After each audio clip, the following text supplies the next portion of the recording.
To discuss all of this, let's bring in Joel Rubin, the president of the Washington Strategy Group and a former Deputy Assistant Secretary of State. So, Joel, 9 years later, and there's still more and more fighting going on. Explain to me what's happening here. Who's bombing and why? Yeah, Ariel, this seems like the war that has no end. It's becoming like Afghanistan for the United States, just an ongoing slog. So right now, in this latest battle, it's the Syrian armed forces against what they claim to be terrorists. Of course, that's not necessarily accepted globally.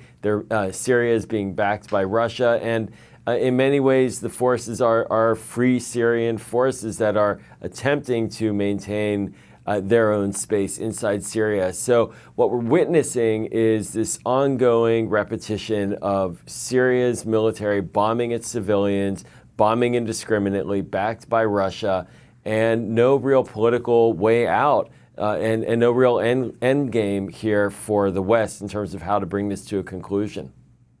Seems like a dark pattern with no light at the end of the tunnel. I mean, now experts are saying that pulling out would be a mistake and can pretty much lead to another civil war. Why could pulling out be a mistake? Right. So we're hearing the consistent chatter from a lot of Washington voices in particular that say that President Trump's decision to withdraw troops and draw down to what will ultimately be a couple hundred is a mistake. But they're not expressing why we need to have more troops there either. So we're really caught in a limbo here. The troops that President Trump wants to keep are to fight against terrorist organizations, potentially maybe have a foothold against Iran, protect our forces. Very unclear missions, but certainly not to overthrow Assad. To do that would take a significant increase in troops, and people don't call for that either. So the policy process here in Washington, the calls are very meager in terms of actually an end state. And there's a lot of resignation, quite frankly, to Russia's control of Syrian politics right now in particular.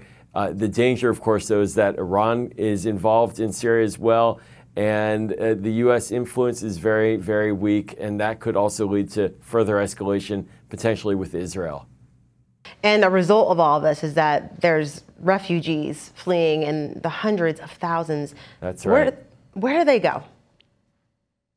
So the sad truth of the collapse of Syria is not just that it's led to hundreds of thousands of deaths, but it's also, as you point out, created these millions of refugee flows out into Europe. And in many ways, the politics of Europe has been destabilized. We've seen a xenophobia rise clearly in the last several years, more right-wing parties in Europe opposing immigration in large part, refugees in large part due to the Syria conflict.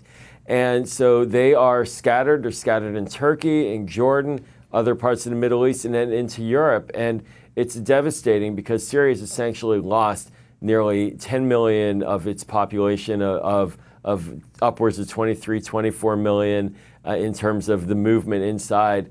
And it doesn't look like Assad really cares. And so we have to lean in more to Russia and to Iran, to the countries that have real influence there.